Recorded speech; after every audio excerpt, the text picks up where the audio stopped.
Itong babasahin ko para ito dito sa Facebook page na to at sa YouTube channel ko din.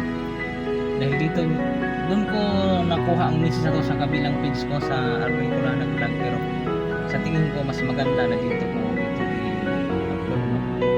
Dahil ito yung message niya. Sabi niya sa akin, "Kuya, working student ako. May boyfriend ako, mahilig din sa manok. Tatay niya, mga kapatid niya, pati na rin siya, bunso kasi. Ang tanong ko po, totoo po ba na mas mahalaga ang mga manok ninyo na panabong kaysa mga asawa ninyo at sa mga anak ninyo? Girlfriend kasi ako." Ito, sa pagkakaintindi ko sa misis mo, may pangarap kang magiging asawa yung boyfriend mo, no? Sana patuloyan kayo. Dito lang masasabi ko, maswerte ka kung sa bungero yung mapangasawa niya. Yung sa bungero na manok lang ang inaalagaan na iba maliban sa asawa, ha? Kasi mayroon mga sa bungero na dito paninira, ito yung totoo. Inaalagaan yung mga manok, inaalagaan si misis, may inaalagaan pa na ibang sinasabong. Yun, sanang ganun, no? Ako man ako inaalagaan ibang sinasabong. Ay, sorry kayo. Ngayon, ito naman, sa tanong mo na yan, huwag kang maniniwala dyan. Kasi, ang totoo niyan, ito ha, paliwanag ko lang sa'yo, huwag kang maniwala dyan kasi sinasabi ng iba na mas mahal pa nila o mas mahal pa ang mga manok kaysa asawa. Iba yun. Paliwanag ko lang sa'yo, yung sarili ko lang, wala akong pakialam sa iba. Itong sa akin lang kasi ito yung ako eh. Hindi ko alam kung anong diskarte ng iba. Ito lang yan. Ang mga manok panabong kasi, sadya namin yan tinali. Yan ang totoo. Tinali namin yan, hindi ibig sabihin tinali na babayaan. Babalikan namin yan sa oras ng kain, bibigyan ng tubig, bibigyan ng pagkain. No? Ang asawa naman, ito yun, kolektor. Kolektor ng sweldo. Yan ang totoo. Hindi ibig sabihin dahil kolektor si misis, hindi alagaan. Magkaiba kasi talaga, pasensya na misis din sa sinabi kong kolektor ha, pero sa akin buhay, sa sarili ko, yan ang totoo. Hindi niya kinukulik sa akin, pero kusa kong binibigay dahil nga siya ang kolektor ko. Yan. Yung ko lang sa iba, kasi yung ibang mga kaibigan natin kasi hindi na pinapahawak yung asawa nila sa sweldo nila dahil noona nila yung sabong. Sana may mabago dyan para hindi masira yung pamilya. Pagkakatiwala natin yung mga pira natin sa mga asawa natin, pwede naman siguro tayong humingi, kumusta, yung tama lang. Hindi ba kasi bago ibigay sa asawa, pusta muna. Yun ang hindi okay. At saka yun sana ang hindi mangyayari sa magiging asawa mo na boyfriend mo ngayon dito sa nagtatanong. Kasi pagka inuugali ng isang lalaki yung inuuna yung sugal bago sa pamilya, masisira ang pamilya. Ako sa totoo lang, dinaanan ko yung sugal doon, sugal dito. Binata pa nga naman ako. Inuutang ko na yung sasahurin ko sunod na buwan para ma-iposta ko sa mga manok ko. Ganyan ako katalaman ko.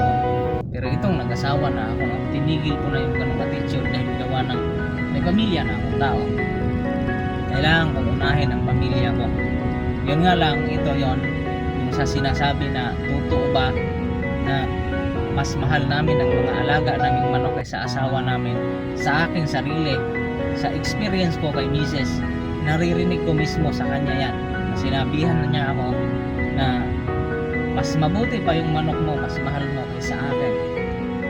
Nararamdaman talaga ng isang asawa yan pagka yung asawa ninyo, siya ang nag-aalaga ng manok ng panabong. Yan ang totoo kasi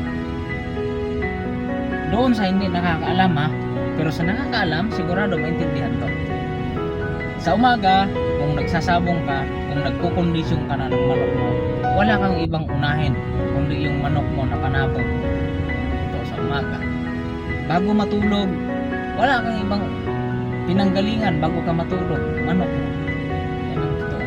Pero sana no, sa lahat ng mga nag-aalaga ng manok panabong, nagkukondisyon ng mga panabong, tumabi naman kayo sa asawa ninyo habang nagkukondisyon kayo ng manok. Baka kasi yung iba, doon na natulog sa manukan, hindi na okay.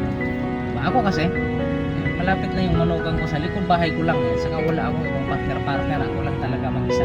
Kaya kung ano yung gusto ko, yun lang ginagawa ko. Pagkatapos ko kondisyon ng manok ko, kung anong klaseng pagkukondisyon ginagawa ko, palakad, kung paano ko siya ituring na isang mas mahal pa kaysa sarili ko. Ganun ako pagka naglalaban ng manok, no? Pagkatapos ko niyan, siyempre papasok ka sa loob ng bahay, kung gising pa yung mga anak mo, huwag mo kalimutan na, di ba? Pansinin mo naman yung mga anak mo.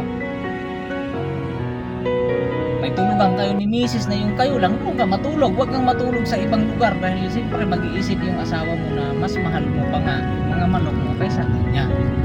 Yun yung totoo. Huwag kang maniwala, Inday, doon sa sinasabi nila na yan. Kasi ang totoo niyan, magkaiba ang tao at saka ang alaga. Ang asawa at saka ang alaga ng manok, lilinawin ko. Kasi ang alaga ng manok, yun yung sinasabi ko, hindi yan makakakain pag hindi namin pinuntahan para pakainin. Hindi yan makainom ng tubig pag hindi namin bibigyan ng tubig. Alam mo naman, tayong lahat kailangan ng tubig. Hayop man o tao, di ba? Tapos, ito pa,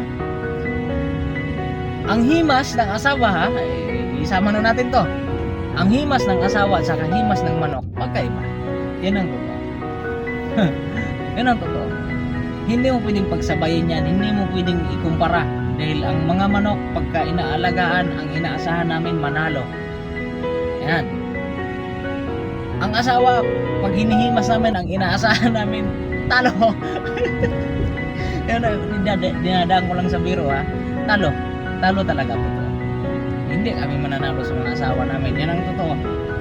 Unang-una, gaya ng sinasabi ko, ako, experience ko to ha, huwag sanang magalit si misis. Pag hinihimas ko yan, mamaya-maya konti, wala na, ang binabanggit niyan utang. Ang binabanggit niyan problema. Kaya pakiramdam ko, talo, di ba? Pero ang manok habang hinihimas yan, nakakaalis ng stress. Tapos wala kami ibang iisipin, sana mangyayari yung gusto kong mangyari. Pag nilaban ka, manalo ka. Yun na. No? Isa mga misis kasi pag hinihimas mo, hindi ka pwede mag-isip, sana, di ba? Sana pagka hinihimas ko to ngayon, walang sasabihin to. Malamang mayroon. Yun nga yung sinasabi ko. Utang, problema, sumbong kung anong mga marites sa kapitbahay, yung mga ganon. Di ba? Hindi nagiging parehas yan. Yung manok at saka asawa, magkaiba talaga yan, Inday. Kaya yun yung sinasabi ko sa'yo. Kung mahal mo yung boyfriend mo ngayon, sabi mo din na sana pag nag-asawa kayo, wag naman yung puro manok na lang, bigyan ka rin niya ng oras. Ang oras kasi sa pamilya at saka oras sa manok, dapat talaga sa akin lang, hindi ko alam sa iba, sa akin lang kasi dapat talaga mas mahaba ang oras ng pamilya kaysa manok. Ako, sa totoo lang, siguro yung isang 24 hours, siguro may oras ako sa mga manok ko. Kung ibabawas natin, yun lang yung mga isa't kalahating oras. Yung iba sa trabaho, yung pinakamahaba sa asawa pagka nasa bahay ako. Yun. Yung iba kasi may alaga ng manok, pagkatapos mag-alaga ng manok, hindi na maisip si misis kasi nagpunta sa kapitbahay, nag-inom, nakipagkwentuhan, ang tema ay manok, no? Pero hindi nakikipag-banding sa asawa. Never naman kasi mangyayari na yung asawa ang pag-usapan niyo manok. Lagi naman talagang problemang bahay, pangarap sa buhay. Yun yung mga pinag-uusapan namin ni misis. Di ko lang alam sa iba na mag-asawa, no? Kami kasi ganun kami. Pag nag-uusap kami, kung hindi problema, kung ano yung gusto namin marating balang araw, yun yung pinag-usapan namin. Pero yung iba, di ko alam. Sila yun. Kami naman ni misis, diba?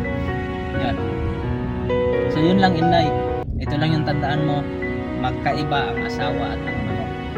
Pwedeng parihang mahal, pero mas mahal talaga ang pamilya. Para sa akin, mas mahal ko ang pamilya ko, ang asawa ko kasi manok ko. Yun nga lang, napapansin niya kasi magkaiba ang alaga ng asawa sa manok. Okay? Sana, Inday, huwag mong masamain yung sinabi ko, maintindihan mo rin sana.